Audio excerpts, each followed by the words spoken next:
Ah, gascoigne. What can you say about gascoigne? I remember one of the times I just made a statement in the dressing room. I said, I'm going to buy some fireworks. You know, I'm going to get the kids some fireworks for a wee firework display on the 5th of November, obviously. So he turned to me and winked and said, I'm your man for fireworks, he says. I went, aye, here we go. He said, what do you mean? He said, I can get you £100 box, he says, for a tenner. I said, that's lovely. I said, get me 2 boxes of that, let's be smashing. So he said, the only problem is, he said, I can't tell you where I'm getting them, he said. He said, you need to meet Jimmy, the legendary Jimmy Five Bellies, up the back of the stadium, up the Celtic end, at 8:30 tomorrow morning. I went, okay, so this is some big deal, you know. So anyway, I turned up 8:30, Jimmy's waiting there, opens up his boot, 2 black bin bags, massive things, sticks them in the boot of the car, gives him his 20 quid, away we go.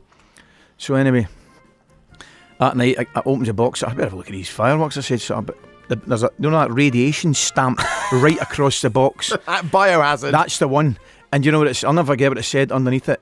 Spectators must be at least 50 metres from detonation. Right?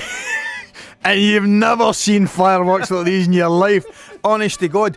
I'll move the story on. I'll give you an idea. We're coming back the following weekend. My wife and I were coming back from a do in Glasgow, right? About 1:30 in the morning. And she's on the phone to Gascoigne. Gascoigne wasn't to do it. He said, I'll tell you what I'll do. He said, when you get in the house, and remember he lives in the next village, he said, I've got a couple of those rockets left. He said, I'm going to let one off and I'll point it in the direction of your village and let me know if you see it. Right? This is at 1:30, 1:45. I swear to God, Max, 5 minutes going, I thought, I'm just going to go to sleep. And the next minute, boom! Right? And the whole bedroom lights up. Right? Honest to God. And that's just Gascoigne had set off a rocket from the other village to see if we could see it. Needless to say, the story does not have a happy ending, because 15 minutes later, Gascoigne, courtesy of Glasgow's finest, was sitting in a police cell.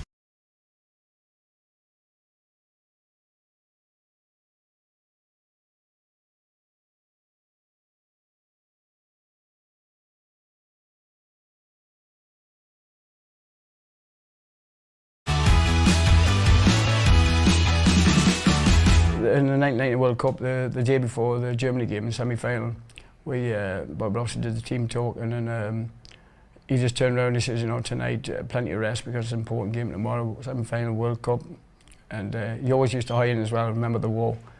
So it was about 10 o'clock at night, and I said to Chris, what, because I was rooming with him, I'm just going for a walk. And I heard these 2 guys playing tennis, so I thought, oh, I wouldn't mind a game of tennis. So I asked the 2 guys for a game, they went, yeah, so I started taking the 2 of them on. And I was getting a bit tired. I'd been playing about an hour or something, and I heard someone shouting gazza. That was the gaffer to Bobby Robson. I'm thinking, oh no, I'm in trouble. And as he come in, I'm like, looked at him and sort of apologised, and he walked past me and went absolutely ballistic with the 2 Americans. Went, can you not believe it? Do you know he's got the most important game in his life tomorrow? And they're like, didn't know what they were talking about. Do you not know who he is and that? By this time, I dropped the racket and run back to my room. And I went to Chris, look, I'm in bed. And Chris went, where you been? I went, doesn't matter. And Bob Robson called Brian on the door and said, Chris, open the door. And Chris, I've turned to Chris, I went, tell him I'm sleeping. He went, oh, Gazza's sleeping. He went, no, he's not, he's just been playing tennis. I still imagine, I still see Chris's face looking at us like, have you been playing tennis? I went, yeah. And wouldn't open the door to him, but a sheet of paper come underneath the door, and he said, I'll see you in the morning. So the next morning he pulled us, and he went, I can't believe he did that. And I went, well, I couldn't sleep. He went, do you know you're playing against mccoist today? He said, you know, he's the best midfield player in the world. I went, no, I am. One day we had a day off, and Bobby Robson decided to take all for golf. Now, I wasn't really bothered about playing golf. Frustrating. It takes ages for having another shot, you know, and he demanded that everyone played. So I remember it was so hot as well, and I took my top off, you know, playing golf and no top on. And I remember Bobby Robson screaming, shouting, get your top back on, you know, because there's got to be lots of etiquette in golf, and I suppose that's not me. And as we were driving along the sea, but I'm in the buggy car with him. He was driving, and he says, oh, Paul, can you see anyone around the hill? So as I've leaned outside the buggy car, looked over, and he drove through a tree, and the branch was right in his chest, and I've actually done a back somersault, hitting his chest, hitting me chest, you know. It winded us a little bit. And see the funny side of it, it was just, you know, one of them pranks. He was quite funny as well, Steve McManaman, you know, one of the pranks he did on me. I was in pain a little bit, but I didn't let the Sir Bobby know. Well, we used to get the Dr. Crane come round, and he used to give everyone a bar of chocolate. And me and Chris used to love it. And we get a bar of chocolate, and Peter Beatty's come to my room, we should just eat the chocolate and that. And I fancied a bit more, and I knew, like, sort of Terry Butcher probably might not have wanted chocolate, you know, being a tough man. And I waited till about 12:30, and I went to his room. You know, I could hear him still asleep and that. And I went to his fridge to get his bar of chocolate, and he heard it. And I've just grabbed the chocolate. And I was chasing up the corridor at 1:30 in the morning. 1:30 in the morning, chasing up the corridor, I want his chocolate back. And then Chris Woods cornered us off. And I remember Chris just bouncing an orange off the back of my head, you know. And I just heard Terry shout, "Yeah, I'll see you in the morning." But he was okay the next morning.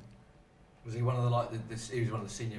Yeah, but Terry was brilliant. He was just as mad as me in the World Cup, you know.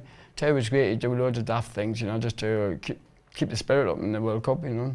We played Belgium, and I was up against Schifo.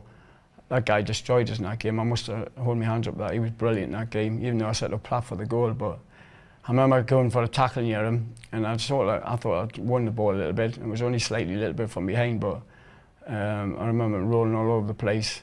And so I mimicked him rolling all over. And the referee actually booked us, you know, and I was devastated. And the main thing I didn't want to do was actually get booked, because I knew I'd missed the World Cup final if we actually got there. But to get booked in the semi-final was horrendous, you know. I was absolutely devastated, as you can see on TV, you know. But, you know, when I come back from the World Cup, it was amazing, because, you know, I would like to think I brought the attention of football back into the country, you know. It was all women coming up to us in the 70s and 80s, and little kids as 3 and 4 year olds looking up and seeing me name, that's Gazza and that. So, you know, it was great to be in the World Cup, but for that time, in that moment, to get the second yellow card, it was horrendous, you know, and probably one of the saddest moments in my career. And tell us about there's a famous shot of Gary Lineker with his doing the eye. What was he? What was the Yeah, well, Gary was trying to get us, you know, to pull around quickly, you know, and I was just ignoring him. I mean, my head was just blank. It is blank normally anyway, so it doesn't matter. But yeah, Gary was just trying to, you know, get us to come around and concentrate in the game, and I was just not listening to him. And obviously, it's only me as well when I've seen him back on camera where he's had a word with Sir Bobby, and to have a word with him, you know. Which was nice of him to care, but after a couple of minutes I thought, you know, if I'm not going to get there, I want the lads to go there. So, you know, I tried my hardest for the last 20 minutes, and unfortunate to win that, you know, with Chris Waddle hitting the post. I was up to take one of the penalties, but, you know, I wasn't in the right frame of mind. And so Peter Beatty took my penalty for us, and he scored, so that was a relief. He's always good at penalties anyway, Peter. But Chris Waddle, I remember poor Chris going up, and he's hit that penalties. Went over the bar, and I went so far it ended up in the crowd. And the guy that actually found it, because we flew back to Luton, and the guy came up and said, "Chris, you know, I've got the ball he missed a penalty with." And I remember Chris turning around and saying to him, "God, I know I missed the penalty, but I didn't know it went as far as Luton." David Platt, when he was in the England squad, all he ever talked about, it wasn't about the next game, but it was like Doug Ellis. "Oh, Doug Ellis has got this, Aston Villa, Doug Ellis this, Doug Ellis that," and it was driving me nuts. So anytime David Platt talked, I went, "Who? Doug Ellis?" So we're like, "Oh, Paul, that was a good goal. Who scored it? Doug Ellis." So Bobby Robson gives a day off in Sardinia, and there was all the players and some of the waves and that. And I've seen a boat out at about a couple of 100 yards.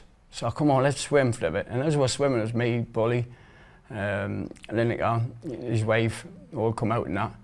And I just shouted for a laugh, "Oh, Doug Ellis and his yacht." And it was him. It was hilarious. And we swam there as quick as we could, and we got on the boat, and I had a look, and he had about 30 bottles of good champagne. And then I remember saying to Gary Lineker's wife, "Come upstairs, come up the top of the deck." I said, "It's lovely." I said, "Come up the top deck," and I run and dived, put me on forearm, smash, and the next she'd done a somersault and just missed the edge of the board. I didn't think Gary was too happy. Then he went back on a little dinghy back, speed dinghy with a little engine on the back to the beach, you know. And I said, "Lads, come on, we'll have to swim back." They went, "No, Paul, you never swim back." I said, "No, I will be, man, I'll be all right." I remember diving in, and I was, I remember swimming, I must have got 100 yards, and I was shattered, and I thought, right, I'll go to the bottom, take a deep breath, go to the bottom, push myself up and swim like mad, make it in.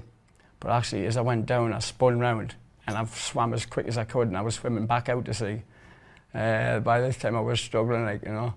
Luckily enough, Lineker seen it, and his wife, and they jumped back in the speedboat, a little dinghy speedboat, and come and saved us and pulled us back on board. I don't know why he did it, like, considering I nearly like killed his wife half an hour beforehand, but that was I remember a great time. And that, when we got back, we told Platty, like, we're seeing Doug Ellis in his yacht and that. So Platty was made up.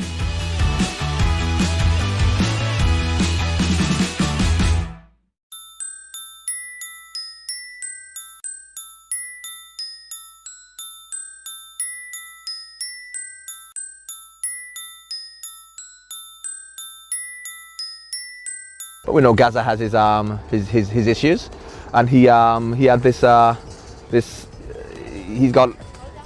a bit OCD, and he had these coffee cups where he had to, if you drank the coffee cup, you had to wash it straight away and put it back as soon as he finished with it.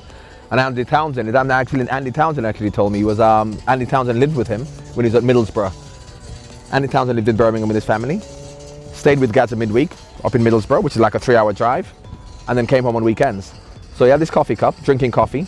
Gazza needed to wash it up, but Andy hadn't finished and they were late for training. So Andy says, I'll take it to training and then we'll take it home and wash it up after. And Gazza actually says, and of course when he's telling it, he's hilarious, and he says he couldn't concentrate in training because he knew he had the coffee cup, because Andy just put it in his bag and he knew that it was in the dressing room and he had to wash it up, so he couldn't train properly. Then after training, he had to go in the gym to work up a sweat because the coffee cup needed to be washed and it was in there. Unfortunately, in the meantime, Brian Robson told Andy Townsend that he could have the day off the next day. So of course Andy's not thinking about his coffee cup in his bag, so he just drives home to Birmingham. He says about 2 o'clock in the morning he got a knock on the door. Gazza drove all the way from Middlesbrough to Birmingham to get the coffee cup to wash it up. And Gazza actually says he went to bed like at about 9 o'clock, but he just stayed awake, couldn't sleep till 11 o'clock. He said, I've got to go and get the cup, and he drove all the way down.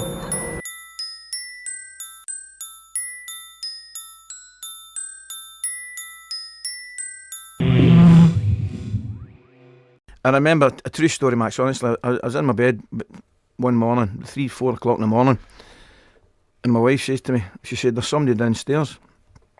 I said, what? She said, I'm telling you right now, she said, there's somebody downstairs. So I listened, and sure enough, I could hear somebody downstairs. Now, I don't know if you ever had that happen in your house, 3 or 4 in the morning, but it's not pleasant. So I jumped up, and I got a 3-iron. I'll never forget, I got a 3-iron. Now, I could never hit a 3-iron at the best of times. It's the wrong club I've picked up, clearly. I go downstairs, and I can hear noises coming from the kitchen. Right? So you're faced with this prospect of a burglar or whatever it may be, an intruder in the house. So I think, what am I going to do here? I'm just going to have to react to whatever happens. So anyway, I actually kick open the kitchen door, and what I'm faced with is I recognise the back of Paul Gascoigne in my fridge. Now this is 3:30 in the morning. He doesn't even turn round, right? I say, Paul, what are you doing? He still doesn't turn round and tells me, I'm making a sandwich. I said, you're what? He says, I'm making a sandwich. I said, it's 3:30 in the morning. He said, I know. He said, but I woke up. Now remember, he lives in the next village. He said, I woke up and I couldn't get back to sleep and I'm hungry and I didn't have any food in the fridge. So my next question, clearly, how did you get in? I says, how did you manage to get in? He said, he says, I remember. He said, remember about 3 or 4 weeks ago, he said, you're on the phone, he said, to your missus, and you told her you left the spare key next to in a wee bag underneath the oak tree. He said, I remembered that, and I just thought I'd come and use your key to go and make a sandwich. Honest to God. So I went back up the stairs, and the missus said, what's going on? I said, you're all right. I said, it's only Paul making a sandwich. So